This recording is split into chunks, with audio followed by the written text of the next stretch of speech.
Welcome to our study of the Gospel of John. Today we are discussing the conflict that Jesus has with religious leaders, where Jesus claims to be Israel's long-awaited Messiah.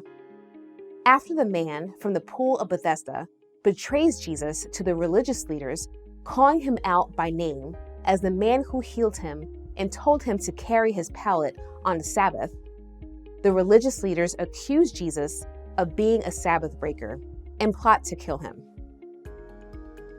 John writes in John 5:16-18, "For this reason, the Jews were persecuting Jesus, because he was doing these things on the Sabbath.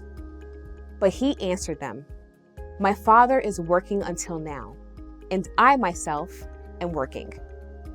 For this reason, therefore, the Jews were seeking all the more to kill him, because he not only was breaking the Sabbath, but also was calling God his Father, making himself equal with God." We read part of Jesus' defense in John 5:31-40. He says, "If I alone testify about myself, my testimony is not true. There is another who testifies of me, and I know that the testimony which he gives about me is true. You have sent to John, and he has testified to the truth. But the testimony which I receive is not from man. But I say these things so that you may be saved. He was the lamp that was burning and was shining, and you were willing to rejoice for a while in his light. But the testimony which I have is greater than the testimony of John. For the works which the Father has given me to accomplish, the very works that I do testify about me, that the Father has sent me. And the Father who sent me, he has testified of me.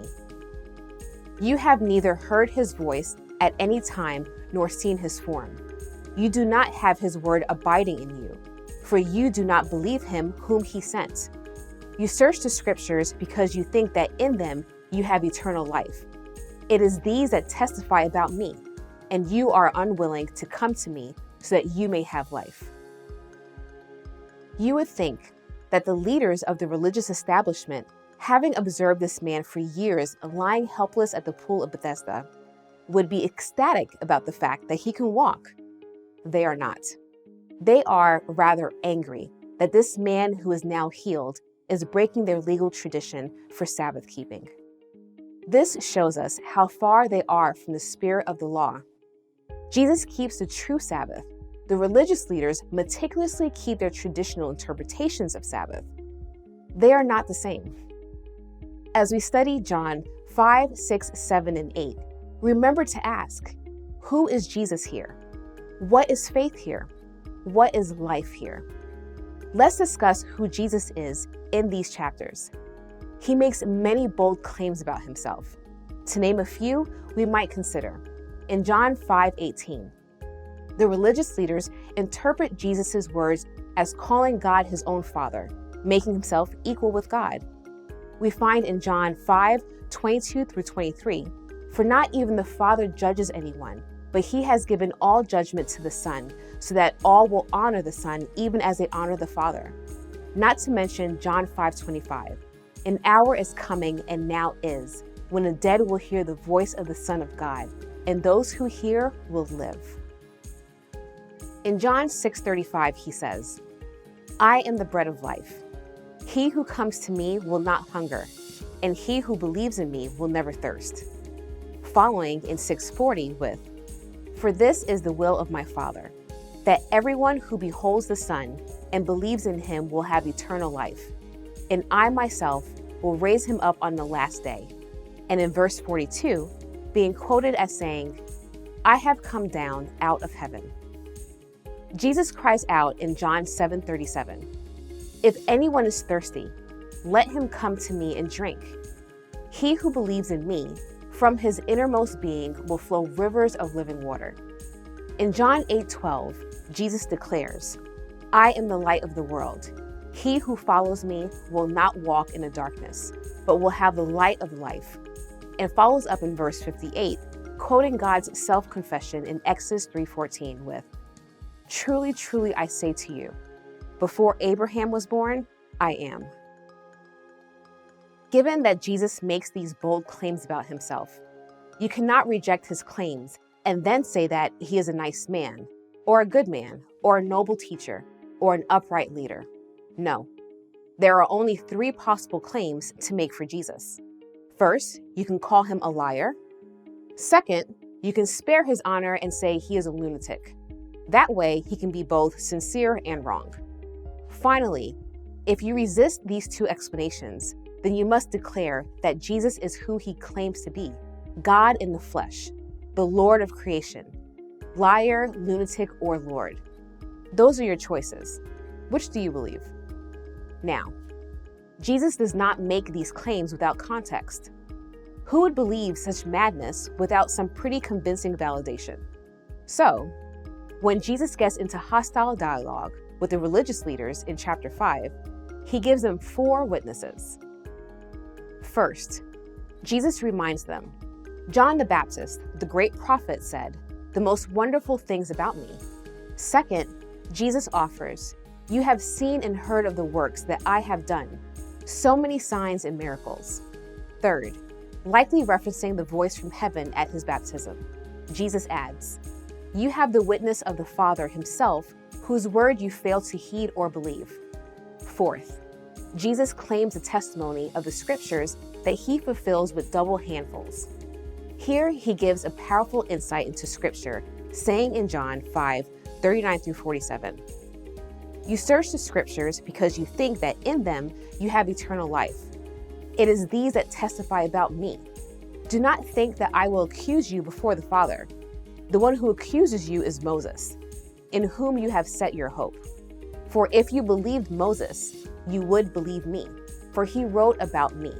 But if you do not believe his writings, how will you believe my words?" Now, looking at our other 2 key questions for each chapter in John, let us see what John 5, 6, and 7, and 8 have to say about faith and life. In chapter 5, faith is believing the witnesses concerning the divine nature of Jesus and being willing to stand with him in the face of persecution. Faith is having a heart open to the implications of the great signs of Jesus. Faith is hearing the transformative truth in the divine word, rather than seeking rules that can be followed without internal change. Just so, life in chapter 5 springs from this faith. The one who believes the witness concerning Christ receives from Jesus the life that is within him, a resurrection power over death, eternal life that escapes divine judgment. Chapter 6, like chapter 5, begins with a miracle, the feeding of the 5,000, where Jesus supernaturally feeds some 5,000 families with bread and fish. Following this miracle, Jesus delivers the bread of life discourse, saying in 6:30-35, "So they said to him, 'What then do you do for a sign, so that we may see and believe you? What work do you perform? Our fathers ate the manna in the wilderness. As it is written, he gave them bread out of heaven to eat.' Jesus then said to them, 'Truly, truly, I say to you, it is not Moses who has given you the bread out of heaven, but it is my Father who gives you the true bread out of heaven. For the bread of God is that which comes down out of heaven and gives life to the world.' Then they said to him, 'Lord, always give us this bread.' Jesus said to them, 'I am the bread of life. He who comes to me will not hunger, and he who believes in me will never thirst." This proves quite challenging for his audience to embrace. For Jesus also says in John 6:53-58, "Truly, truly, I say to you, unless you eat the flesh of the Son of Man and drink his blood, you have no life in yourselves. He who eats my flesh and drinks my blood has eternal life, and I will raise him up on the last day. For my flesh is true food, and my blood is true drink. He who eats my flesh and drinks my blood abides in me, and I in him. As the living Father sent me, and I live because of the Father, so he who eats me, he also will live because of me. This is the bread which came down out of heaven. Not as the fathers ate and died. He who eats this bread will live forever." Faith then is presented by Jesus in John chapter 6 as a commitment to fully embrace the person of Jesus, to commit to a wholehearted partaking of who and what Jesus is. This is radical belief, a radical belief that most of Jesus' followers could no longer promise. Even his closest disciples, like Peter, struggled with the illustration, but they trusted Jesus and put their faith in him, in who he was, even when they did not understand everything. So faith for them is trust without full understanding. What then is life in John 6? Life is what comes to the person with radical faith in Jesus. It is eternal life that is given by Jesus, who sustains the life of the world. It is divine bread whose sustenance gives eternal life, leading to a final glorious resurrection by Jesus from death. Do you love Jesus for who he is?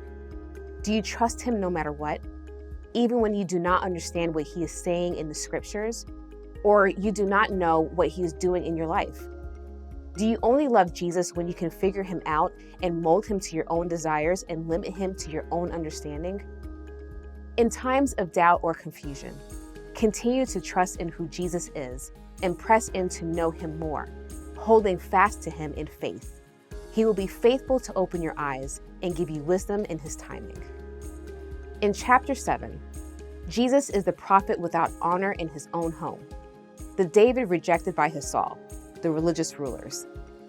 Jesus puts himself forward at the culmination of the temple celebration of the Feast of Booths as a source of true living water, swelling up into rivers as the Holy Spirit baptizer, waiting for his hour. Faith is set in contrast with the unbelief of his family and the violent and plotting rage of Israel's apostate leaders. It overlooks offenses and draws near to receive the water Jesus offers, the Holy Spirit. Life is drinking deeply and beginning to overflow with rivers of living water as the Spirit brings fruit and testimony to our lives, flowing with transformation power to the lives of others who believe because of our testimony. In John 8, Jesus stands forth as the righteous judge who walks a seemingly impossible line between justice and mercy, holding both the accused and the accuser accountable to Torah. Jesus is the light of the world, illuminating the path for those who believe. Jesus is the righteous sufferer who endures amid the violent plots of enemies, who rage because he is truth and they prefer the lies of their father, the devil. Jesus is the hope of Abraham and the great I Am, who delivers from the enslavement of sin. Faith enables men to hear the truth in Jesus' testimony and to reject the lies of the devil. Faith enables men to stand with Jesus, even when Israel's apostate leaders are seeking his life with vicious frothing. Faith empowers men to forsake the darkness and walk in the light of Jesus.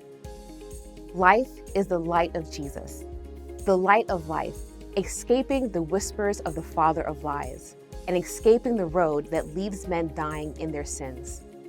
Life is the truth that sets one free from slavery, allowing him to remain in God's house as a true son. Today, come to Jesus and say, I know you are the living water that can quench my thirst, and the bread of life that can satisfy my hunger, and the light of the world that can drive away my darkness. Help me to follow you and experience the joy of living satisfied, the joy of being born again.